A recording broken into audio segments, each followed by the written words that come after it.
Good afternoon, everyone. I'm Brad Harbison with PCT Magazine. Welcome to today's webinar on Powderpost Beetles, sponsored by Nisus Corporation.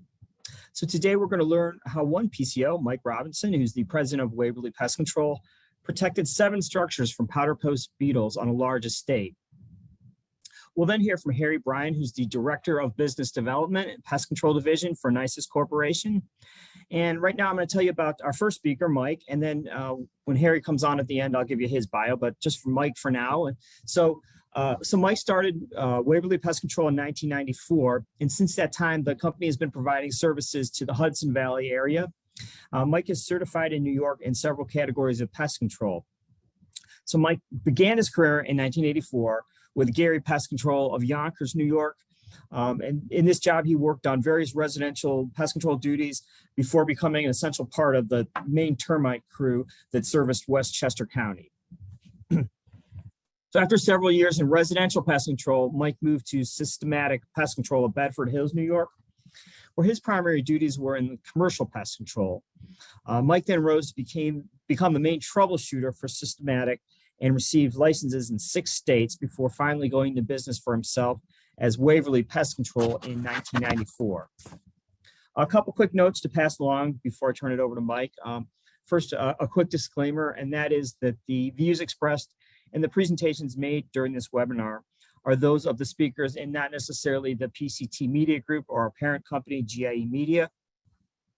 Presentations during the virtual event or the participation of vendors during the virtual event do not constitute an endorsement of the vendor or speaker's views, products, or services. The other note I want to pass along real quick is the webinar is interactive. We encourage everyone to ask their questions, and you can do so by typing them into this question and answer interface that's at the bottom of your screen. I'm going to collect all those questions, and then we'll ask them to Mike and Harry at the end of their presentations. And so with that, I'm going to turn things over to Mike Robinson. Mike?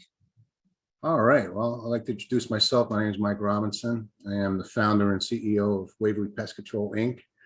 And I was asked to do this presentation on the job we did a couple of years ago here on Powderpost beetle preservation on some historic structures in our Hudson Valley area.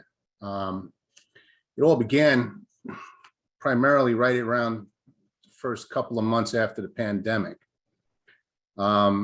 Being that things had slowed down for quite a few companies, they were looking to get some extra attention to some of the structures they had on this property. Now, this was a high-end client of mine that I've been doing for maybe 15, 20 years at this point.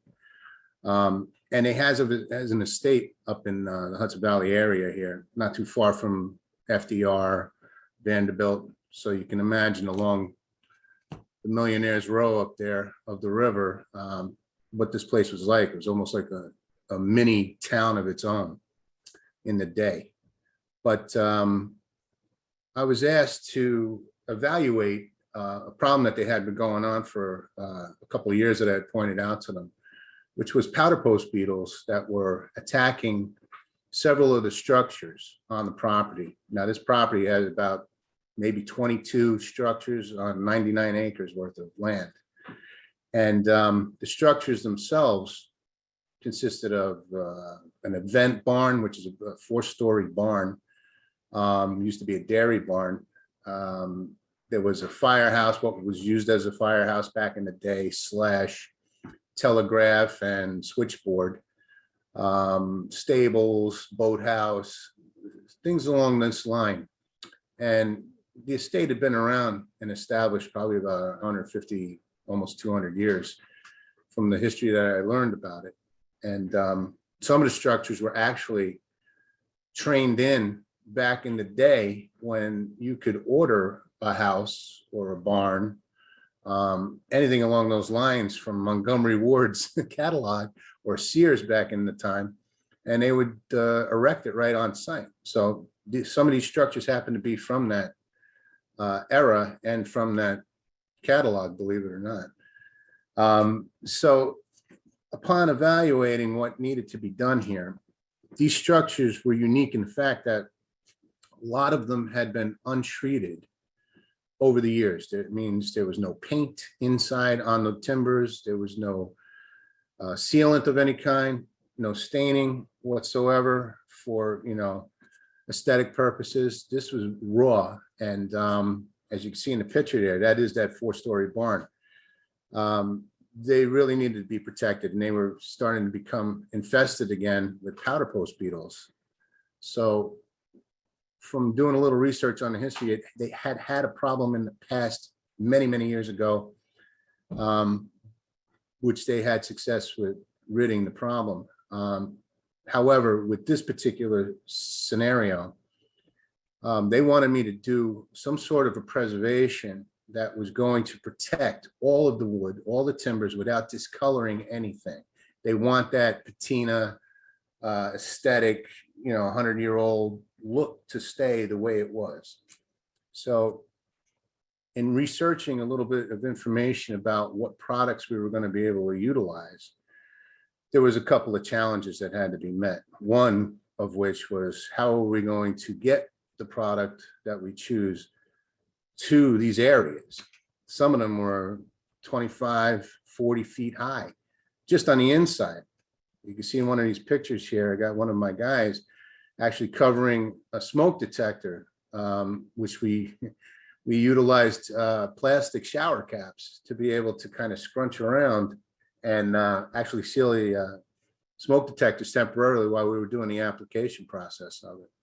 So, and getting back to where I left off, the challenges that had to be met were definitely different than what I was used to. So we had to get creative in a way. And in researching what products we were going to use, I had used Timbor in the past, but I knew that was going to stain the color of it green, which they didn't want. But I had also utilized Boracare for a number of years since it actually came on the market. I've been in the business since 1984 when I started, and I was working for 2 other companies before I went on my own.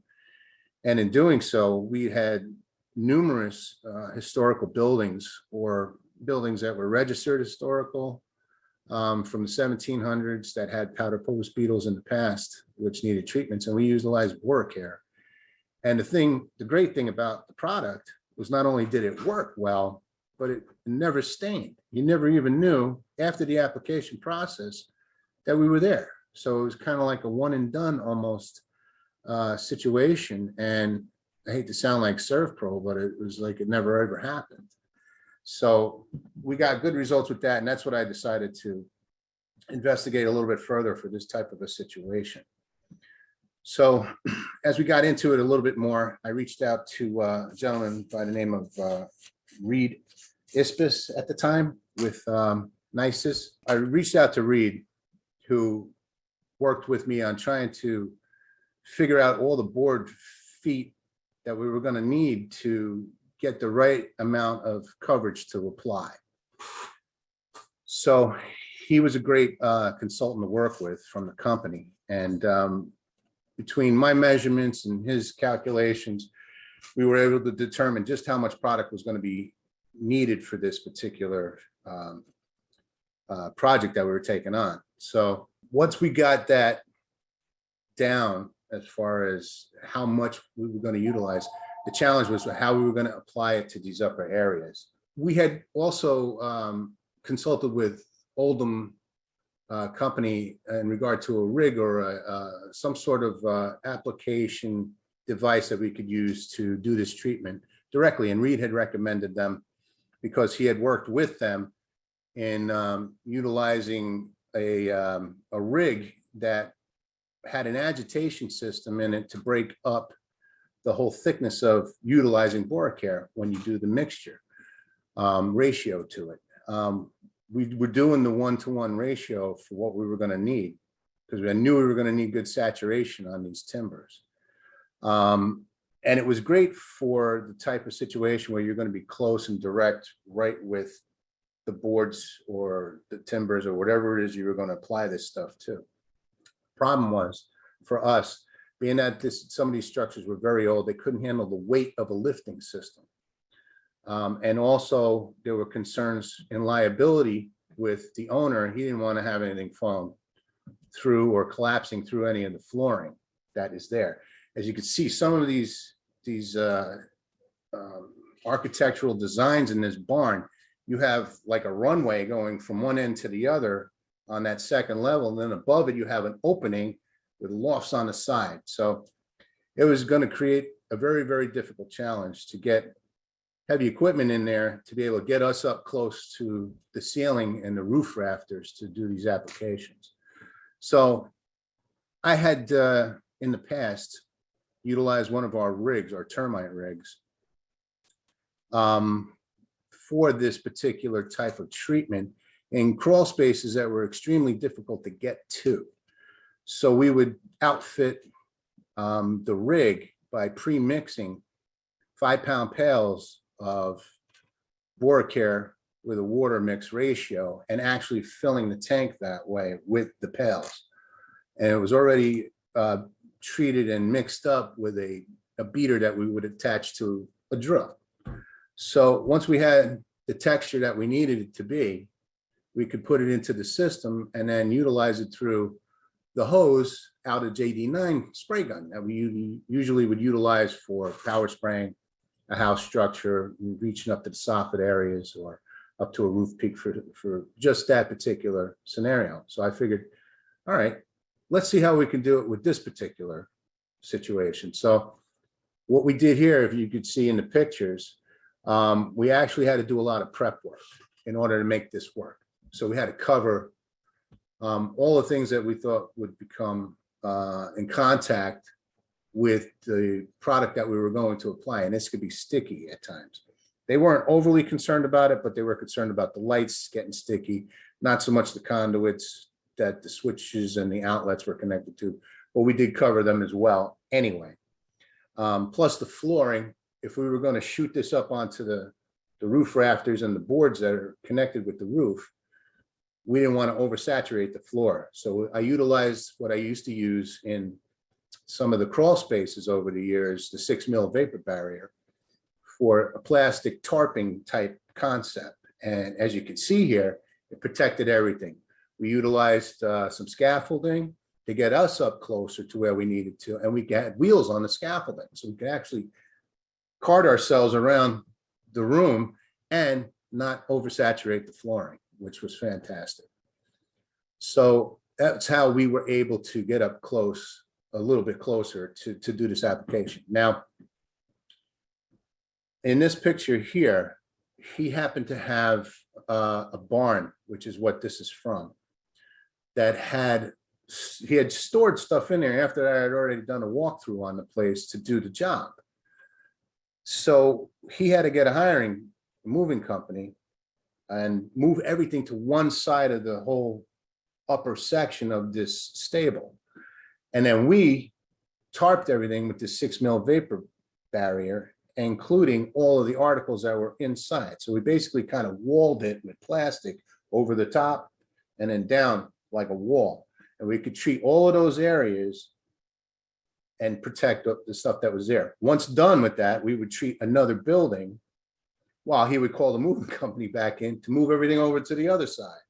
And then we just repeated the same thing right there, as you can see in the picture, and just did it again on the opposite side. We were able to get good saturation completely on this area just by moving everything once.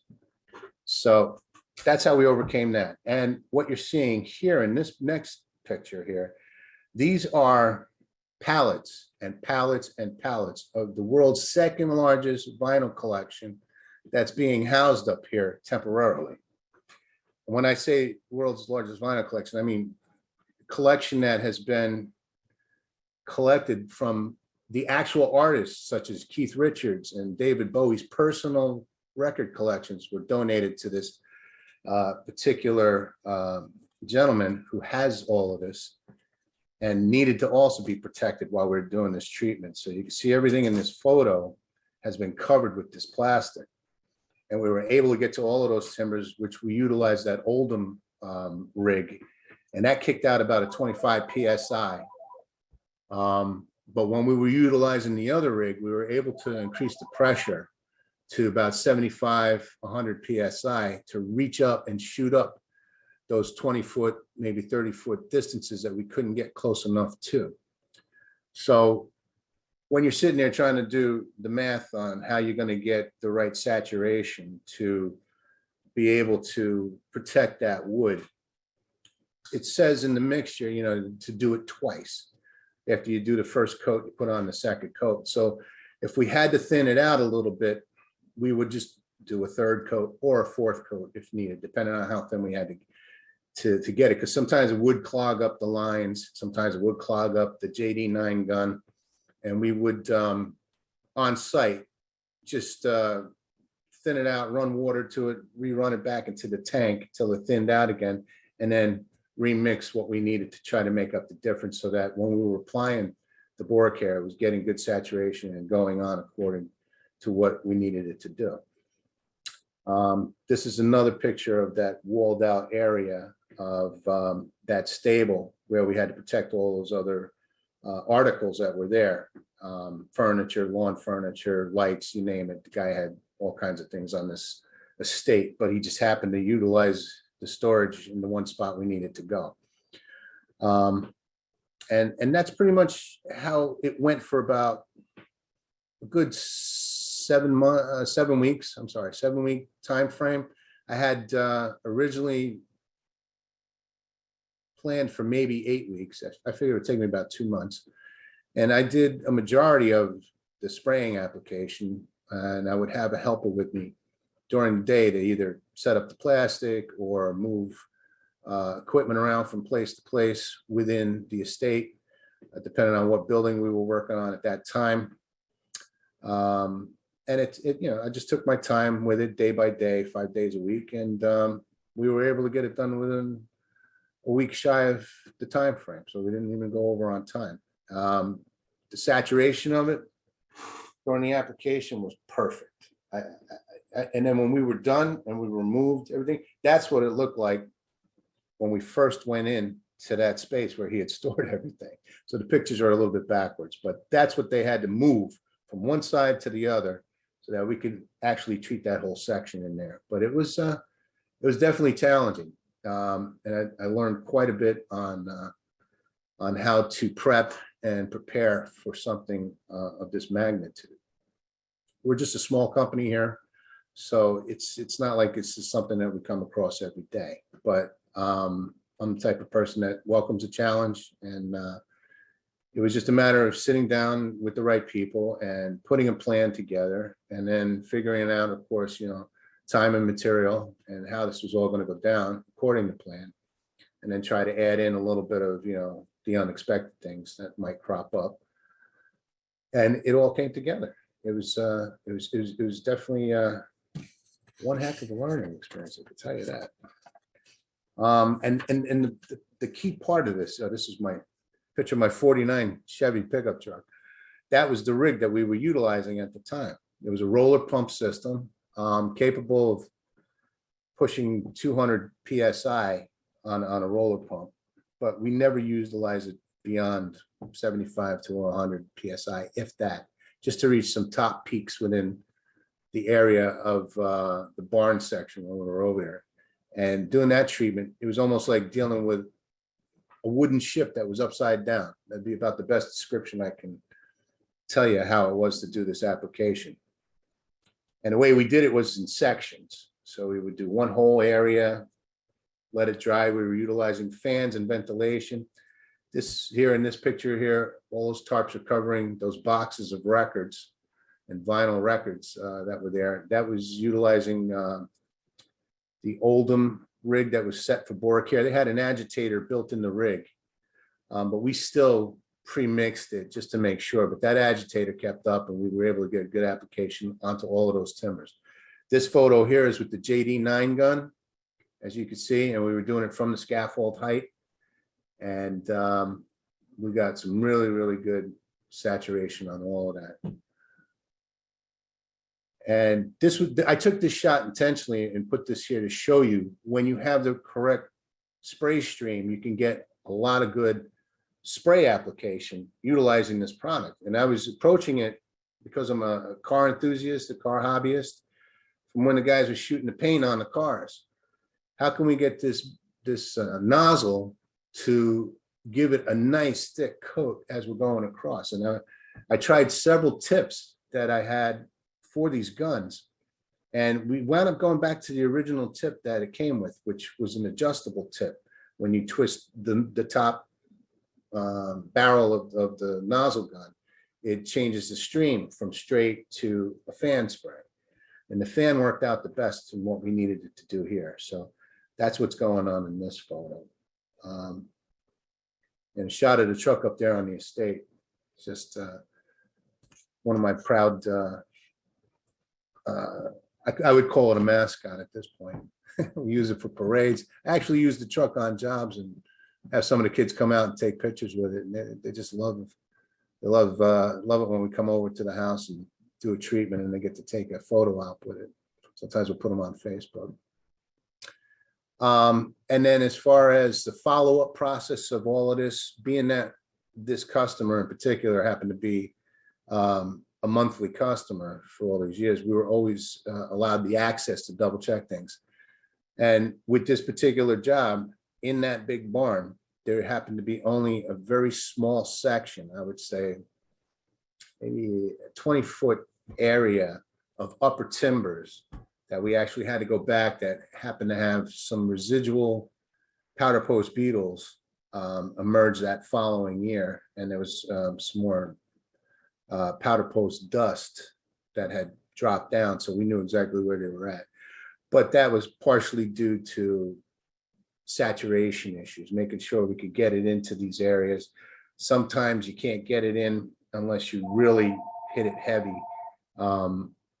To timbers that are secured in areas that are where the roof boards are nailed to or secured to those rafters. So sometimes, you know, you had to wait to see what was going to happen the following year. And that was the only issue we had on any kind of a callback. We checked it again this year and it was nothing, absolutely nothing. So they were very happy with the results of the job. Left no staining whatsoever. I would definitely recommend that if anybody takes on something on this caliber, prep. Cover as much stain as you can.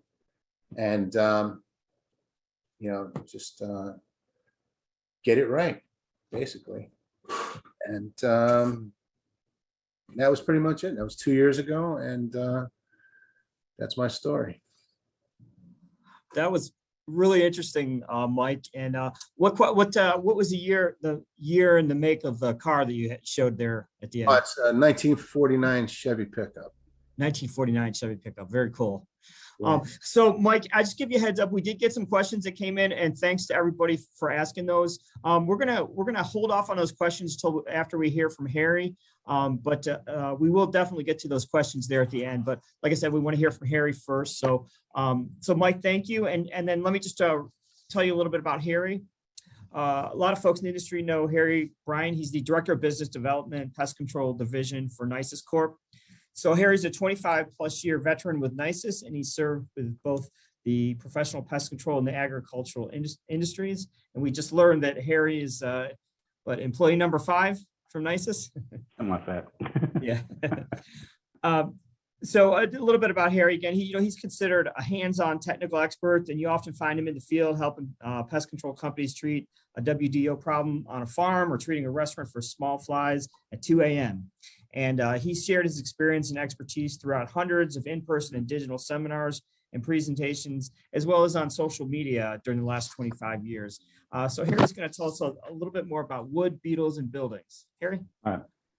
Hey, well, good afternoon, everyone, and good morning to those of you who are on the West Coast. And I was absolutely fascinated by Mike's presentation, seeing that large building, and I was really impressed with the large vinyl album collection. I probably would have just spent the whole day sifting through all the different albums, see if there's anything there that your customer might be willing to sell. But anyway, what a great story. And my session today is going to be talking a little bit more about the different types of beetles that you may uncover when you're out there doing the services. You know, seeing Mike's presentation and the showing of a large building kind of reminds me of a project that I've been working on for several years down here in my home state of Tennessee, where we are known for our whiskey production. This is a photo of a whiskey distillery. And if you know anything about whiskey making, you know that when they make those barrels of make the whiskey itself, they age the barrels in these aging warehouses, and you'll see that these floors, there's like anywhere from 7 to 9 floors. So these warehouses are very humid. All right, so when a barrel of whiskey is aged, a lot of that water that's in the barrels evaporates out of the barrels. And that what leaves behind is the alcohol itself, because a water molecule is lighter than an alcohol molecule. So the water evaporates. So where does all the water go? Well, the wood absorbs the moisture because wood is hygroscopic. And Powderpost Beetles has a dependency on the moisture content of the wood itself. Okay, they need to have that to survive and thrive. So I kind of talk a little bit about the hygroscopicity of the wood itself. And so it is directly related to the humidity in that environment. So think about a crawl space, for example. If you go into a crawl space and you're dealing with a woodborne beetle in a crawl space, the reason why it's there is that the moisture content of that wood is high enough to support the life cycle, but also the area is humid enough because the humidity is going to be dependent on the moisture content. So you see here, this is a good chart to go by, is as the humidity in an environment increases, the moisture content of that wood actually increases as well. All right, so that sweet spot to really control Powderpost beetles inside of a crawl space is if you can get that humidity in that crawl space to be right around 55 or 60%, you're going to actually prevent the eggs from hatching, okay? Because at that point, the humidity is going to be perfect in the moisture content of that wood is going to be probably somewhere in the 10 to 12% range, okay? So keep that in mind. Beetles has to have moisture to survive and thrive. Now, different beetle species, they can tolerate lower moisture levels, but if that moisture content is somewhere in the 13 to 14% or higher, that is sufficient moisture for them to survive and thrive and continue their reinfesting. All right. So when you think about beetles and the damages that they cause, oftentimes you see the evidence of a beetle infestation, or your customer sees evidence and they call you. I can ask a room full of 300 people in a live audience and ask for a show of hands. How many of you have actually seen a live Powderpost beetle? And very few have. Okay, there's nothing to be ashamed about. I mean, it's just one of those things because oftentimes you don't see them when you actually see evidence of an infestation. Many times some of these beetles are active at nighttime. They're not active in the broad daylight for the most part. But when you think about the damage that they cause and you never see an actual beetle, then how do you know which one you're dealing with? Well, if you know what type of wood you're dealing with, is it a hardwood or a softwood? Different beetles attach different types of wood. How old is the wood? Is it new wood or is it old and weathered wood? Different beetles attach different ages of the wood itself. And also take a look at the environmental conditions at the site itself. Is there a lot of rivers or lakes or moisture around? Is it a very warm and humid environment? Those things play a role as well. All right, one thing I always want to emphasize though, that when I do this particular topic in seminars, I want to emphasize the importance of a hardwood versus the softwood, all right? Because again, you may not see a live beetle, but if you know you're dealing with oak or maple or even the southern yellow pine, you can eliminate a whole species of beetle altogether. So hardwoods are your deciduous trees that would lose their leaves annually. So we are moving into the fall, into the autumn season. So those of us who live in the Southeast, the Mid-Atlantic, in the Midwest, in the in the Northeast and New England, we're experiencing those beautiful colors of leaves changing. Well, those are your hardwood tree species, such as your oak and your maple and your hickory and your ash. Your softwoods are your conifers, your southern yellow pine, your firs, your cedars, your spruce trees, what I would like to call the Christmas trees or your holiday trees. Okay, so again, different species of beetles attach different types of woods. What makes beetles really challenging is that they spend the majority of their life within the wood itself. Okay, so when the adults emerge out of the wood, oftentimes they look for a mate before they lay their eggs. And before the female lays her eggs into the wood, she's going to taste the wood first. I want to make sure that there's enough nutrients there before she lays her eggs. So after she lays the eggs, after maybe 3 or 4 weeks or even a month or so, those eggs hatch into the larvae. Now, the larvae stage is where all the chaos starts. All right, the larva stage is what causes all of the damage. They're the ones that's actually tunneling through the wood and extracting the nutrients of the wood as a food source.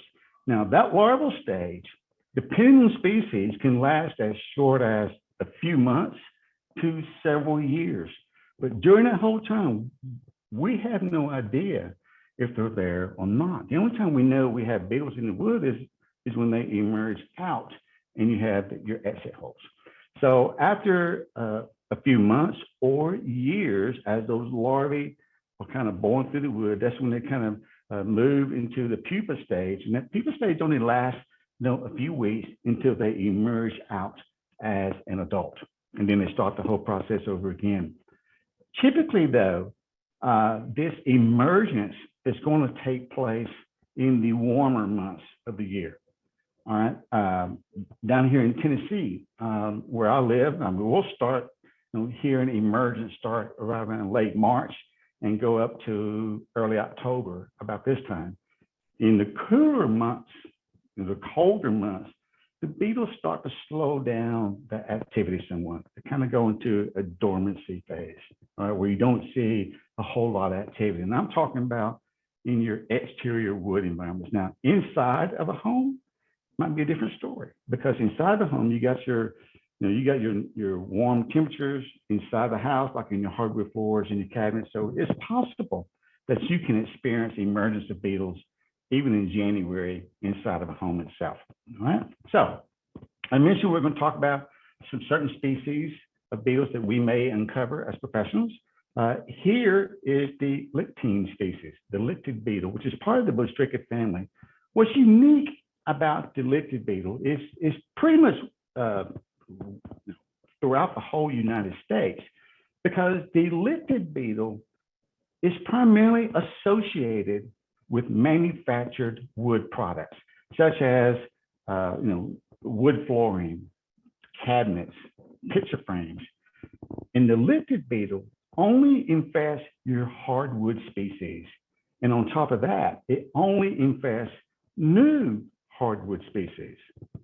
Okay, this is key word, new hardwood species, because the licted beetle feeds on the starch that is found in the wood itself. And the starch is at its most abundance when the wood is at its newest. So as the wood ages over time, starch gets less and less and less available. And so it actually slows down the development cycle, or they just won't even develop at all. Okay, or they won't even use it as a food source. Okay, so your licted species only infest new hardwoods, and their life cycle is very short. So it can go from as short as 6 months to a year. So now we have egg to a mating adult in less than a year. Okay, so think about this. So how do they get into the home? Well, oftentimes you may have wood that was improperly stored, some hardwood that was improperly stored, or the wood company didn't kiln dry it well enough, or they didn't kiln dry it at all, okay? Or they did kiln dry it, but they didn't cover it up and they stacked it somewhere off to the side, and licted beetles were able to infest it. Okay, so that is one way how they get into the home. So it happens in the manufacturing of the wood itself, like in your hardwood floor. So a brand new hardwood floor that gets put into a home, or a brand new house that has new flooring installed, you might see evidence of exit holes. And I hope you can see my cursor on the screen. So these are some exit holes of lifted beetles. They're very small. I mean, they're pinhead size, like maybe 1/32 of an inch in size. So it's a very pinhead size. So you may see exit holes here. Now, let me say this. Oftentimes I will get phone calls from the field. People will say, hey, Harry, I've got a brand new hardwood floor. Customer is concerned that they have beetles in it. The question I'm going to ask is, well, how widespread is it? Is it just in one or two planks? Or is it throughout the whole floor? Because if it's just one or two planks, the easiest course of action might be just to replace those one or two planks. But if it's throughout the whole floor, I might want to get on the phone with the wood company or the flooring company or the installer and say, hey, look, we need to have a conversation here, because those beetles were most likely already in the wood before it got installed into the home itself. So I would probably have a conversation with them before I start going down the path of stripping all the finish off the wood and trying to maybe even do a topical borate wood treatment on it. Okay, so I want to try to, maybe just eliminate those steps and just replace the wood planks, because that'd be a lot easier. But for this particular species, I'm going to get on the phone and have a conversation with the wood company first. Here's a kind of a close-up look of the actual frass, which is basically larval excrement and minuscule wood particles, okay, made by this beetle. This is when the adults pop out. This is where you start to see the actual frass, what homeowners may call the sawdust, all right? So if you've never seen a liquid beetle, and you're dealing with hardwood, okay, and you're dealing with a new hardwood, well, another way to tell that you're dealing with liquid beetle is to look at the frass, because the frass of liquid beetle has the feel of baby powder, talcum powder, okay? So it has that texture to it. So even though you may not actually see the live beetle, just by knowing what you're dealing with, the type of wood you're dealing with, and the size of the holes and the feel of the frass, you know that you're dealing with a liquid species. Another species of beetle you may come in contact with, which is closely associated with the liquid beetle, which is also part of the Bostrichidae family, is the actual Bostrichidae beetle itself, okay?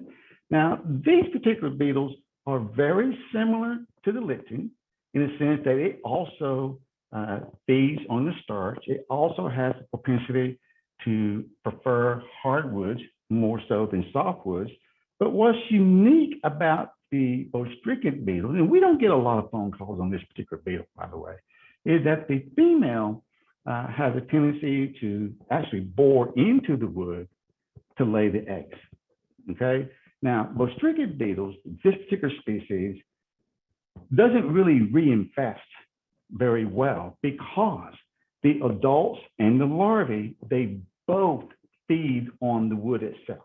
I mean, they're literally in large numbers, and they just excavate all the nutrients out to the point where reinfesting it is not going to be very suitable because there's not enough nutrients there left to reinfest the wood. All right. Now, the Bostrichidae beetle is commonly associated with your tropical wood species, like your bamboo, for example. All right. So here we have, a photo of some bamboo furniture, and you can see the exit holes made by the Bostrichidae beetles, which are larger than your lichens. All right. So the exit holes made by Bostrichids can be as small as 1/8 of an inch to as large as 3/8 of an inch, whereas the lichens are very pinhead size. Now, in this second photo here on the bottom right here, you'll see the frass, and the frass of a Bostrichid has the texture of cornmeal. Okay, so that's a very distinctive feel to it, and usually it's a very tightly packed cornmeal. So your lichens, the first beetle, talcum powder. The bostrichids has a cornmeal texture to it. Now, the third one, and this is my favorite one, and this is more than likely the one that Mike was dealing with in his project. It is the Anobian beetle, which is part of the Pachynidae family. And I call this beetle the moneymaker beetle, because this is the one that's going to give you the opportunity to earn some revenue on. Now, the Anobian beetle is commonly associated with both hardwoods and your softwoods because it feeds on the cellulose that is found in the wood. See, the first two, they feed on the starch, newer hardwoods. The Anobian beetle feeds on the cellulose, okay? So it doesn't care if it's a hardwood or if it is a softwood. What makes this particular beetle very challenging is that it has a longer life cycle than the other two. So the life cycle for this particular beetle can range from anywhere from 1 year to 5 years or more.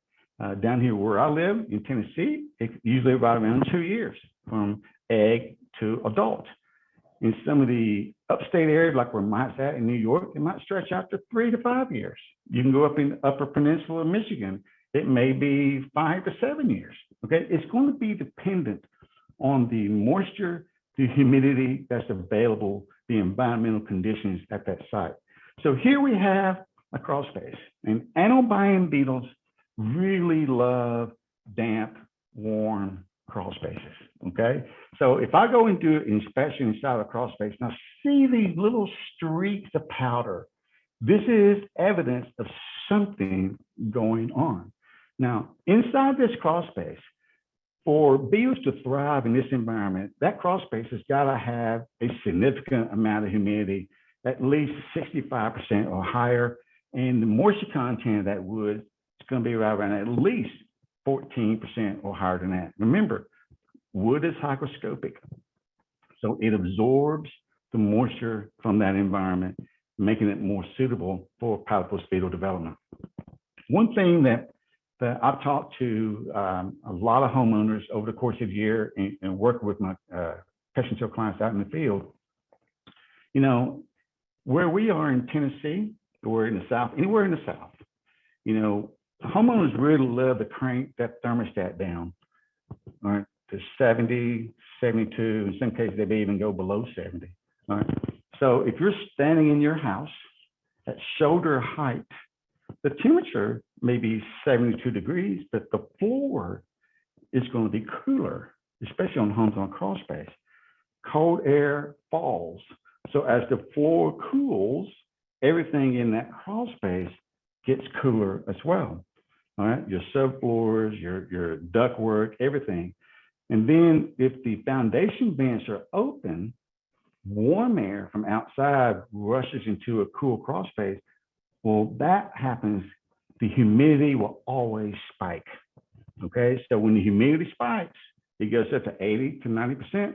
The wood starts to absorb more of that moisture, and it climbs up to 17, 18, 19%. And it's not unusual in the summertime to have a lot of condensation on these floor joists. So that's a whole nother topic altogether. But the point I'm trying to make is that environment just only creates a much more suitable environment for Anobian beetles to thrive. Here we have what the wood will look like of a floor joist due to Anobian beetles emerging and reinfesting over time.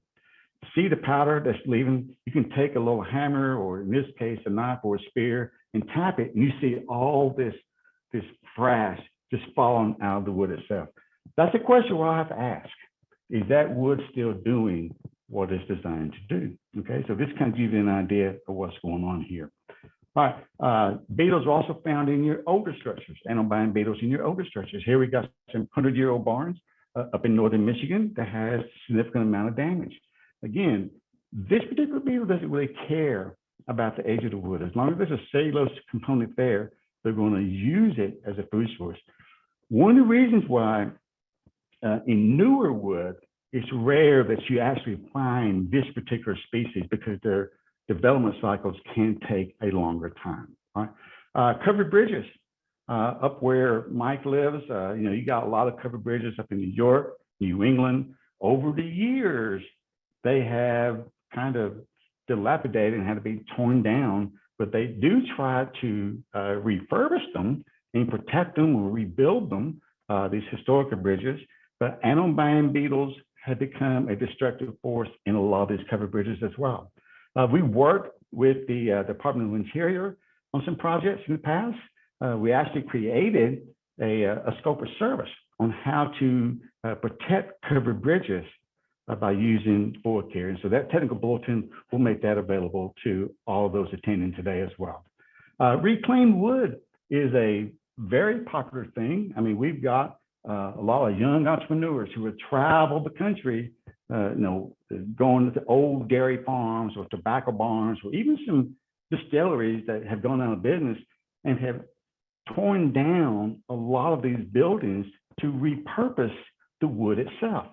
Here is an entrepreneur actually from Denver, Colorado, that took a flatbed truck and drove to Ohio, Kentucky, and West Virginia, and basically worked over the summer, tearing down some old barns, and then brought the wood back and then cleaned it, get it down to its natural patina, and then sell it online.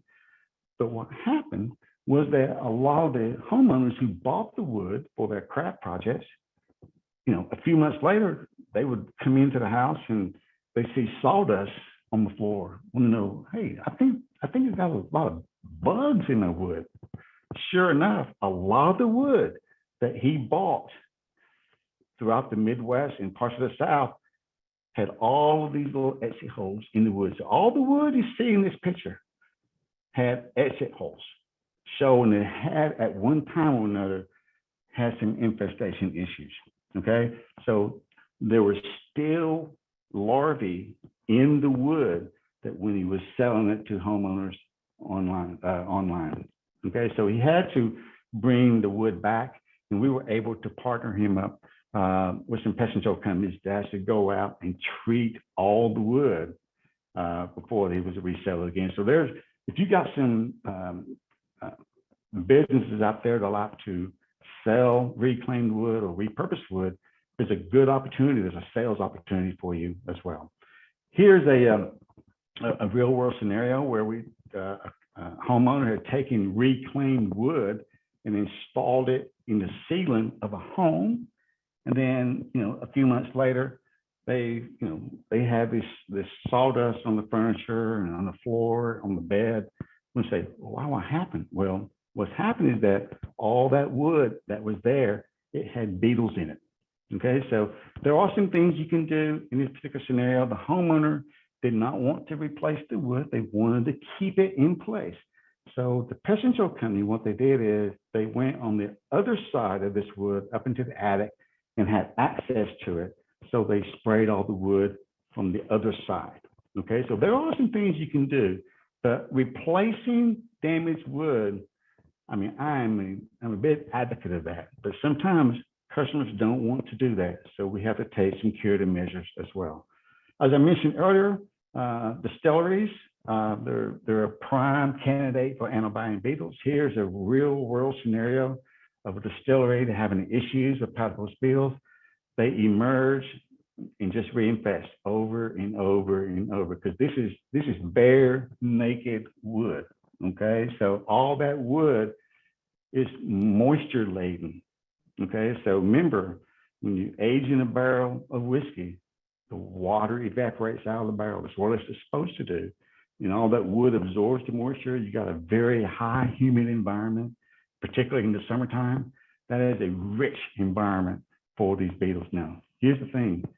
Thankfully, they do not get into the barrels. That's always the question that we always get asked. They do not get into the barrels themselves. They strictly stay focused on the support beams and the ricks themselves. Here is a piece of barn wood where that had been reinfested over and over with antibiotic beetles. And you see the jagged edges? A real 2x10, a solid 2x10, if you sawed it in half, it would look very dense and solid. Not like this. See, this is the anode beetles really taking apart all the nutrients, all the cellulose out of the wood, reducing its structural integrity significantly. This piece of wood is only about 3 or 4 feet long, and it should weigh anywhere from 12 to 15 pounds. That piece of wood that's been damaged by anode beetles weighs less than 5 pounds. All right, so you can see what happens. They can cause significant structural deficiency here. Now, this is probably 30 to 40 years in the making. Okay, it didn't happen overnight. Okay, so anode beetle damage is a slow process, but left unchecked for several years, that's when you can have significant structural damage. Another beetle you may come in contact with from time to time is the old house borer, also called the longhorn beetle. We get a few calls on old house borers, usually associated with your log homes. And even though it's called the old house borer, it's really more geared toward newer structures because they like to feed on the protein-rich sapwood of the softwood itself. That is their primary food sources. So from time to time, you may actually get some old house borer calls. Their exit holes are going to be different, okay? Whereas the first 3 beetle species, these are your perfect round shot holes. Whereas with the old house borer, it's going to be a flattened oval hole. And I'll show a picture of that here in just a little bit. Okay, so remember when you're doing any type of work, particularly with Powderpost beetles, you need to take your time and do a very thorough inspection. Oftentimes, you may not see the actual live adults. You just see there's just evidence there because the whole life cycle is spent within the wood itself. All right. So here are some of my tools that I have. A bump cap. You don't want to crawl into a crawl space and just knock yourself out on the floor joists. A moisture meter. Can't stress that enough.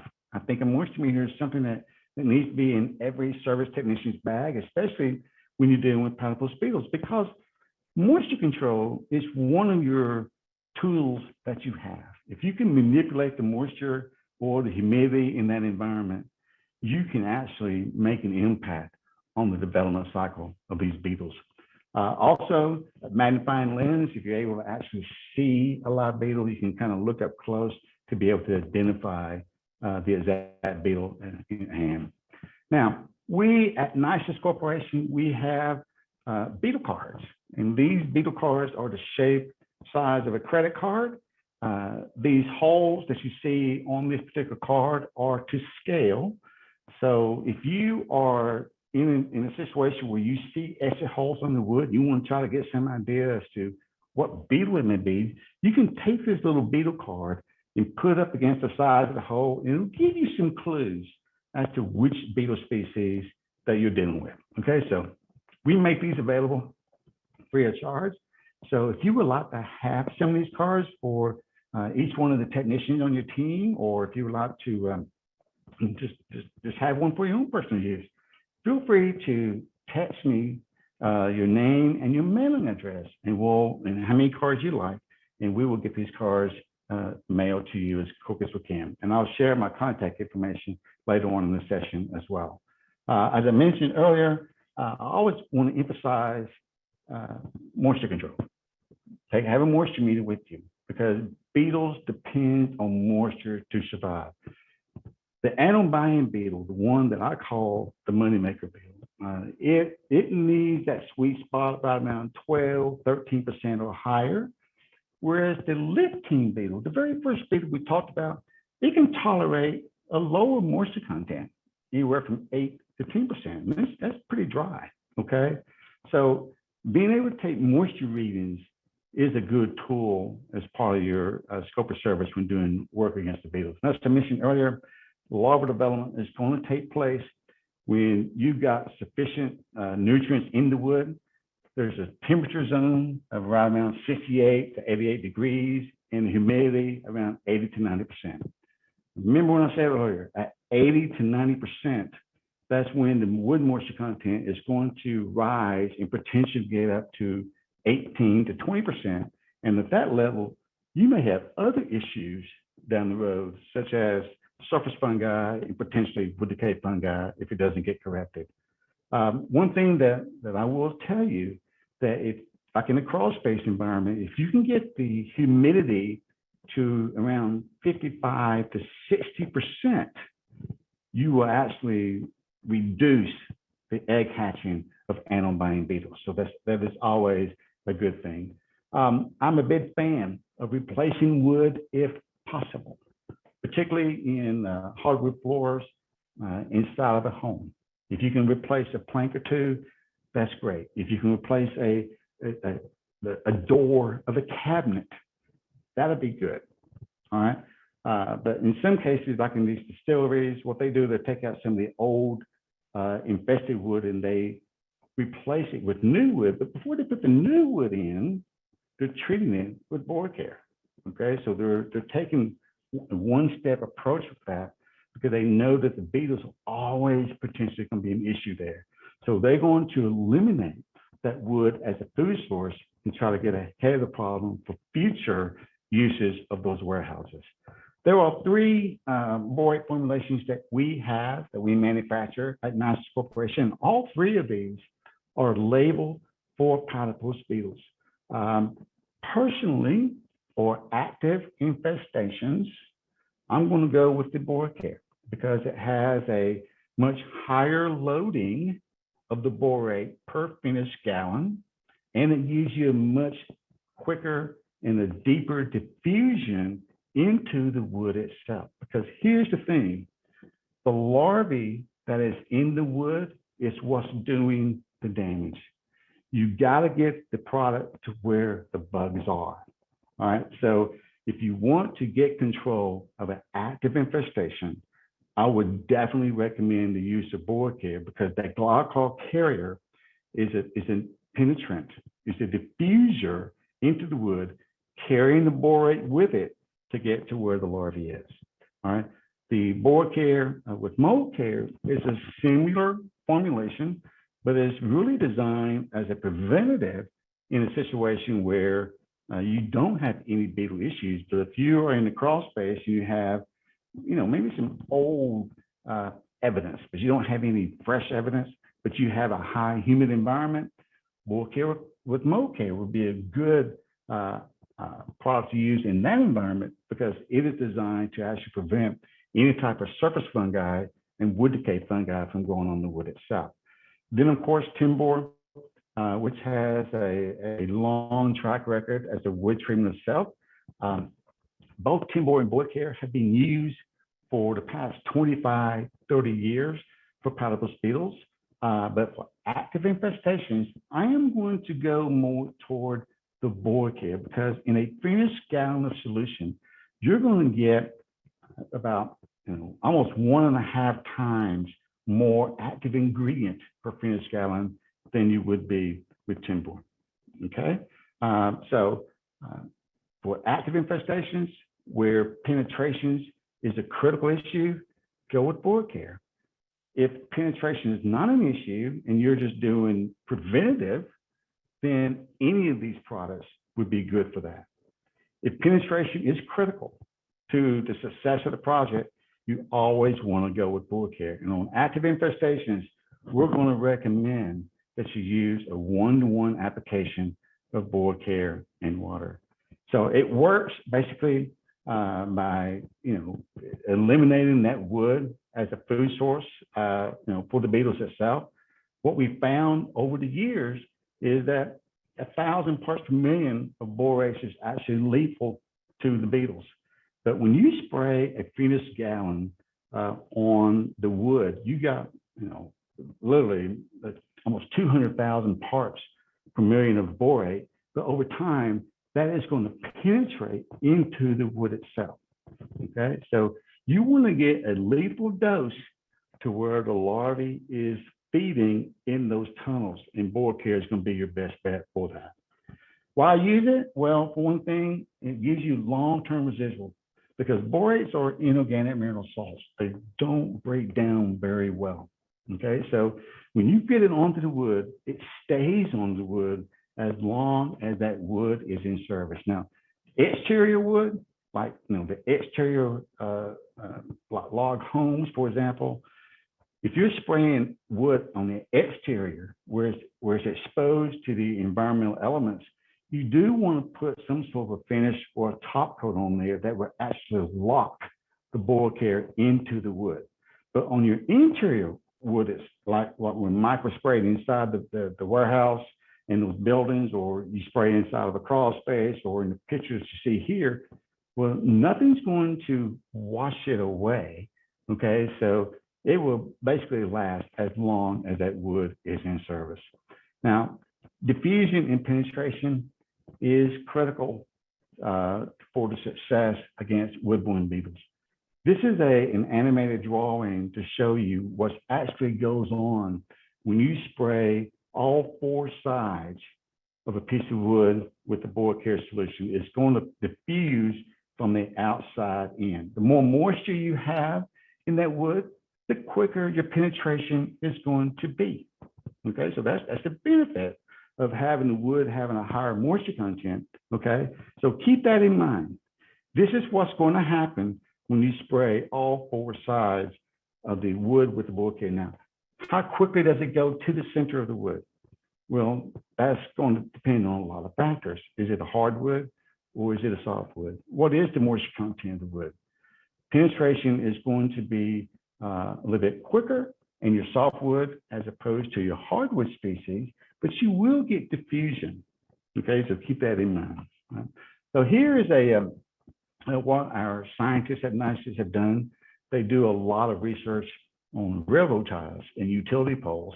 And so they have taken a 6x8 beam. This is a hardwood beam, and they sprayed all 4 sides of it with a boil care solution. And there's a special dye that's added to it that shows the presence of the active ingredient penetrating into the wood. And you'll see this dye, this little red hue on the outer band 1 year after the application. So you see there's a significant amount of penetration and diffusion taking place, where the larvae of these beetles are going to be kind of in these areas here. So they're going to be kind of moving around. So that's where you know that you're going to get the material to where the larvae is. Now, I will say this, when I'm doing, work talking to customers out in the field, and they say that they want to do a boil care applications, typically this time of year, I'm more inclined to encourage them to wait till spring to do the application, because the beetles are sort of kind of slowing down a little bit. They're not moving as quickly or as rapidly as they would be doing in the summer months. So I'm be more inclined to focus my applications in the spring and early fall as opposed to the winter. Now you can do it really any time of the year, provided that nothing is frozen, okay? But I like to do the applications when the beetles are inclined to be a little bit more active, because that's when the larvae is going to be more susceptible to get in contact with the borate itself. Can you experience post-treatment emergence? Yes, you can. It's possible that you can experience that, because one thing is, if the beetles are in the pupae stage, nothing's really going to affect them in the pupae stage short of fumigation. Okay, so in the pupae stage, if you do an application, they can still emerge out into adult and bore out of the wood. So it's possible. Okay, but they won't reinfest it because you have a coating of the borate onto the surface. And remember, the females like to taste the wood before they lay the eggs. And that's when they'll get a lethal dose. So they won't be able to lay their eggs. So it's possible, though, that you can experience some post-treatment emergence. So this is one of those things that, I am above board when I'm talking to homeowners. I say, this is always going to be a possibility. But what you've done is you actually prevented the likelihood that wood is going to be reinfested. Sealed wood prevents diffusion. All right. So if you're doing any type of borate application, make sure that it's bare, naked wood. Now, Mike shared earlier in his talk that all the wood in those buildings was unpainted, unstained, unvarnished. It was bare, naked, raw, true wood. That made the application a whole lot easier, because if it had a paint or a stain, you might have to kind of, really do some figuring out, because all that stain and that varnish and that finish has to be removed before you do any type of a topical wood treatment, because it's not going to get past the finish. All right, so keep that in mind. Always look close if you can. Make sure it doesn't have any type of finish on it, because if it does, you're not going to be able to do a topical treatment of the board care on it, because it's not going to be able to get past that layer. All right. Now there are some options you have. You can actually do injections. You can do Jetta treatments, which is basically it's a caulking tube with our board care in a caulking tube. So you can do injections into the wood. So there are some things you can do for smaller situations, but for large scale jobs, you probably need to kind of, really factor in the labor involved in getting that wood down to its bare finish. I always emphasize that at the end of the day, the pesticide application is not the service. Your knowledge is the service. So when you're going there talking to your customers, I'm a firm believer that you share with them about these beetles, because beetles are challenging. I mean, beetles are challenging. A lot of people just run away from it. They say, I don't want to deal with it. But I would tackle it. But I'm also going to be upfront with the customers, be able to help manage their expectations as well. This is my contact information, my phone number, my email address. And I know you're going to get a recording of this presentation as well. But if you would like to have a hard PDF copy of this presentation, I'd be more than willing to share this with you via email as well. All right. So, and Brad, that's all I have. Thank you, Harry. Another great presentation. Enjoyed hearing from both of you guys. We're going to go through some Q&A now. So, Mike, if you want to unmute yourself, we'll bring you back as well. And I know you were typing in some answers there. We might go over a few of those as well that I think might be of interest to our participants today. So, Harry, one that came in was, and Mike, you can chime in as well. I saw that you did actually. Your recommendation for treatment on a 2 to 3 infected spots on a finished hickory floor. The sections are approximately 7 square inches, and the total square footage of the flooring is over 1,000 square feet. So what was? Okay. Yeah. One more time. Yeah. Yeah. Now that, I heard the question, but all the numbers kind of threw me off on that. So you have a 1,000 square foot floor, and you're wanting to know what you could do for just 2 or 3 sections of the floor. There's 2 to 3 infected spots on a finished hickory floor. Okay. And the sections are approximately 7 square inches. Okay. The total square footage is over 1,000 square feet. So it's like an algebra problem. Well, the first question I'm going to ask is, how old is the floor?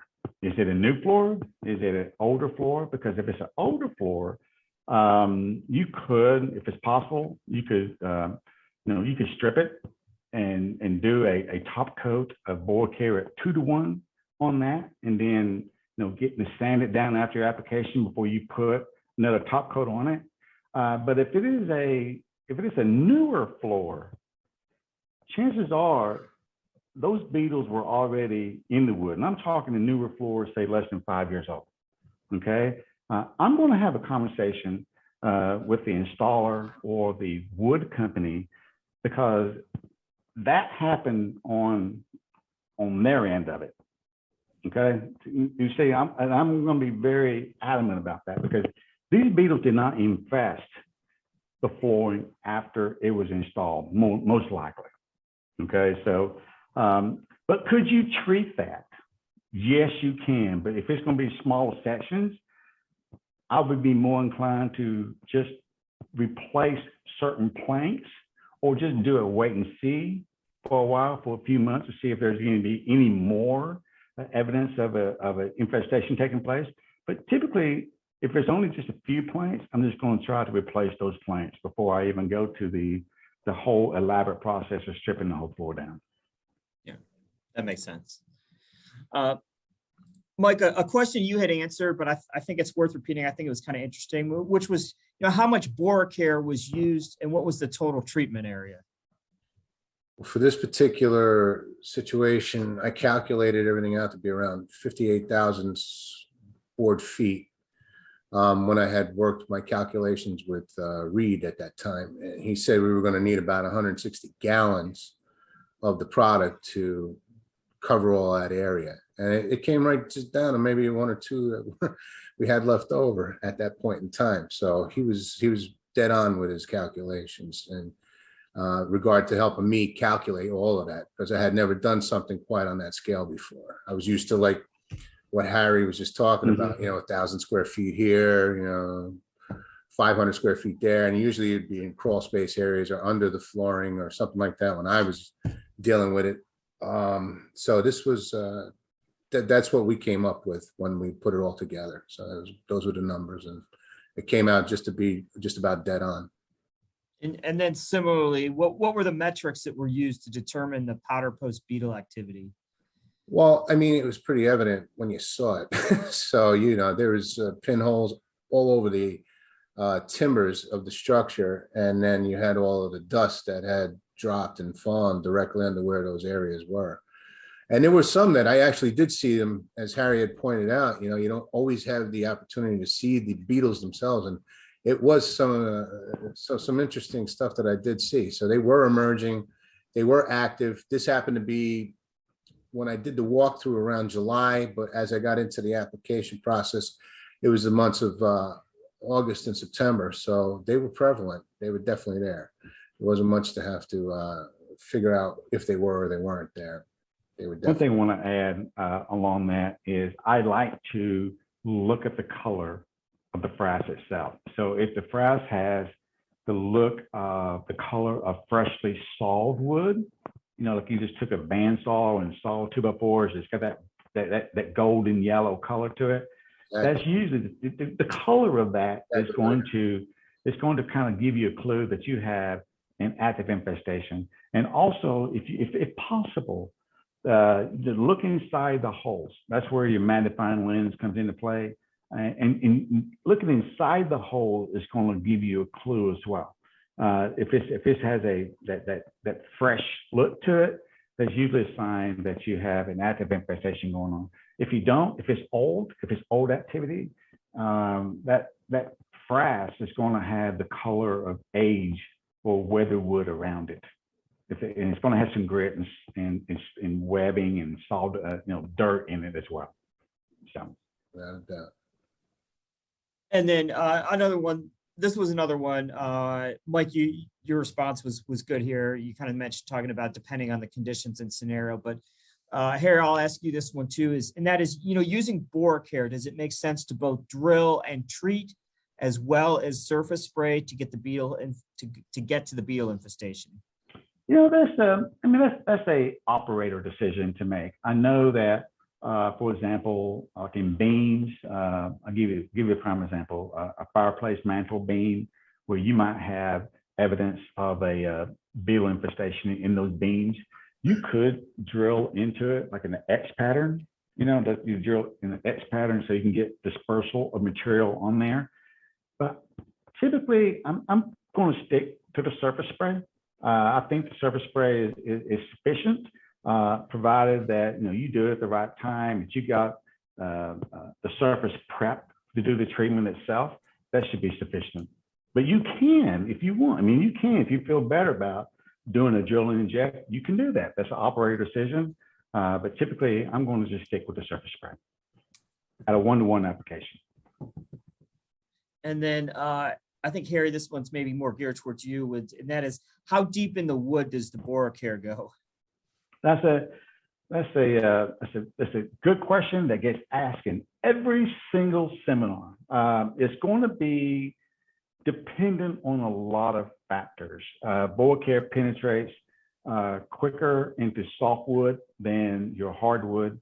BoraCare penetrates deeper in wood that has a higher moisture content. Just like you saw in the that last slide I had in there, that was a large 6x8 beam.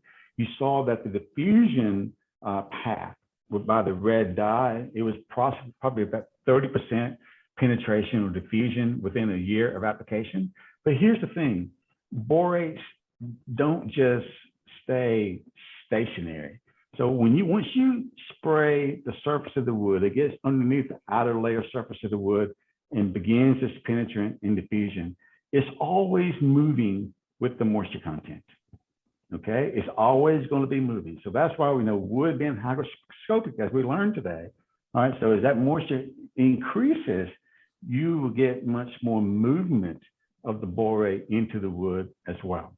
So typically what we really want to do is make sure that you get at least diffusion to where the larvae is. All right, so what we experienced and what Mike has experienced with his project of doing the applications 2 years ago, so far, so good. No, he's not had any issues since then, which is a good testimonial to what happened with the diffusion of the product itself. A question came in is, could be for either of you guys, but what probing tools would you recommend for inspection? Well, good flashlight for one. Yeah. As Harry had mentioned, if you want to get into it with a magnifying glass, the screwdrivers, the hammer, tapping along. I usually use actually a carpet puller. So when I'm going around doing termite inspections and such, checking out the integrity of wood, it's just basically the tools of the trade when you're doing a termite or wood destroying insect inspection, because these are evident to check out the integrity, the damage that's there, that's present, any tunneling, any pinholes, any damage, that these critters cause, is basically the best tools in the business. And then of course, now the cameras are on every single phone. So you can always take pictures. If you're not sure of something, go back, research it, evaluate it, call in a consultant if you're not sure on something. But in my experiences all these years, that's what we've utilized, and it's worked well so far. I've got a couple of clients who have stethoscopes where they can actually hear what's going on in the wood, because some of these beetles actually make tapping sounds. Okay, so those are some tools to have. But what Mike was talking about earlier, those are what I would have in my bag. A question that came in was, how can you treat a painted or stained barn door from the 1800s? You want to explain that one again, Harry? Well, if here's this is a good question. If it's from the 1800s and it was stained on it for over 100 years, let's just say it hasn't been stained since then. Okay, there's something you can try. You can take some water, spray the water on it, and see what happens. Does it soak right in immediately? Then more than likely that stain is not even doing anything. Okay, you might be able to still do a topical boa care treatment. Okay, but if it still beads on the surface, you're going to have to get that barn door stripped off to the bare wood. Okay, so there are some things you can do if it's an old barn door, and you don't know if it was like whitewash, for example. I mean, decades ago, you can try and do a water test on it and see what's going on. If the water just soaks right into it, that tells me that there's something that you could probably do a topical borate treatment, but test a small inconspicuous area first. Okay. So. The question came in is, I struggle with calculating how much chemical to use when treating bare framing in a new construction. And the comment was, occasionally a home builder will want a quote to treat the home prior to drywall being installed. Any tips or suggestions? Yes. In fact, we actually have a worksheet for that specific application, whether it be a slab construction, a crawl space, or a basement, or a combination of those three. So if you know the linear feet of the home, the framing, the linear feet of sill plates, and the number of plumbing penetrations you have and the number of bath traps you have, you can plug those variables into the worksheet, and it will automatically calculate for you how many gallons of product you would need for that application. And then for new construction, that would be the void care. Typically, as a rule of thumb, is 1 gallon of finished solution is approximately 200 linear feet of framing sprayed 2 feet up. But there's a lot of other variables at play here. But we do have a worksheet for that specific application that would definitely make it easy for you to calculate what you need without just trying to calculate how many 2x4s and 2x6s you may have. So it's called a new construction worksheet that's on our website. But if you would text me at the number that I shared earlier, I'll be more than happy to send you the link where you can download that specific worksheet for you. Yeah, actually, and that segues in another question we had was there were a couple folks that had asked for Harry for your contact information. I don't know if you want to pull that slide up real quick. Let me see if I can do that. Do that. How's that? It is. There you go. Perfect. Yeah, that's my cell phone number. I am easily accessible via text. You can always call me as well. That is my email address that comes direct to me. So if you have any questions regarding Powderpost Beetles, or even you want some guidance on trying to calculate how much product you need for a particular job, please reach out. We'll be more than happy to help you, get where you need to be. Wonderful. And then a couple other folks have been asking about getting copies of the presentation. So yes, we actually have recorded the entire presentation. We're gonna, we'll upload it and compress it and all that kind of stuff. And then we'll upload it to our website. And then you're gonna get a link. Anybody who's attended or has signed up to attend, but maybe weren't able to attend, they'll get a link to the webinar, and it'll also be available on our website. And we'll also provide it to the folks at Nisus too. You can get it from them as well. One thing I want to add, Brad. Go ahead, Harry. But those beetle cards, again, my phone's been lighting up with the request to send the beetle cards. Please, these beetle cards are great tools to use that's going to help you identify the species of beetle that you are trying to do battle against. These are free. We make these available free of charge to each one of your technicians. So hopefully all of you will ask for a copy of these beetle cards. Sorry, Brad. Go ahead. No worries. Yeah, absolutely. Another question, Harry, is delicted beetles infest plywood substrate? No. The plywood is mostly going to be, licted beetles are not usually associated with any of your structural framing or plywood. If it's hardwood, it's always possible. Newer hardwood species, but plywood in a lot of cases is going to be softwood. So typically you're not going to see licted beetles in your softwood species. It's strictly going to be associated with manufactured wood products, such as your cabinets, your picture framing, your hardwood flooring and furniture and so forth. Harry, a question came in is that, I have a distillery customer that uses mostly wooden pallets, and they have constant powderpost beetle problems and sometimes DWT activity. They say that they heat treat the pallets, so they don't want to do additional treatments. Do you have any literature that I can give them to suggest doing a spray treatment? Yes. Okay. I do. Yes, I do. Okay. And then, Harry, we got a couple other questions there that were real specific, and there's a lot of numbers involved. I'm not going to ask you those, but again, you see Harry's number there. Yeah. I think those are probably a little more appropriate to send him via email, and he can kind of work on the math. I'm sure he's happy to do that for you. Yeah, we do have a lot of material available. This is a great, I don't know if I can show this thing. This is a great booklet produced by PCT magazine. Is your guide to Powderpost Beetle with Dr. Mike Potter, who is well known in the world of Powderpost Beetles This is a great resource guide for that. And also, we have the wood destroying beetle bulletin that we produce that talks about the different species of beetles and also shares, to some degree, a lot of the information that was in this presentation on how to treat structures using board care for that. So that's available free of charge as well. Great. All right. I think that pretty well does it for questions. Like I said, there were a couple that were very specific that I'm going to ask you to send directly to Harry. But I thank you, everybody, for asking a lot of great questions. We had a great Q&A session there.